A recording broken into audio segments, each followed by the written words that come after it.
Good morning, praise the Lord. If you had been here, Book of John chapter 11 verse 21. If only my circumstances and my environment were altered. If only so and so were not trying to live with. If only I had the opportunities, the advantages that other people have. If only that insurmountable difficulty, that sorrow, that trouble could be moved out of my life, then how different things would be and how different I should be. Oh, my dear friend, you are not the only one who has had such thoughts.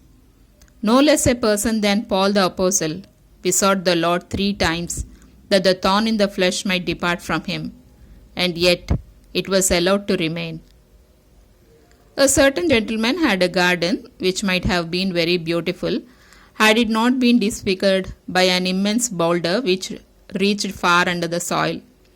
He tried to blast it out with dynamite, but in the attempt only shattered the windows of the house. Being very self-willed, he used without success one harsh method after another to get rid of the disfigurement until finally he died of worry and blighted hopes. The higher, a man who not only had common sense but used it, soon perceived the hopelessness of striving to budge the boulder and therefore set to work to convert it into a rockery, which he covered with flowers, ferns, and vines.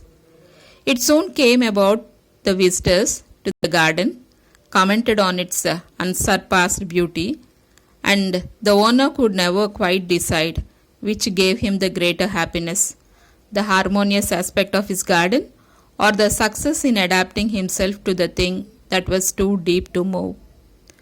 So the unsightly boulder, which could not be removed, proved to be the most valuable asset in that garden when dealt with by one who knew to turn its very defects of account.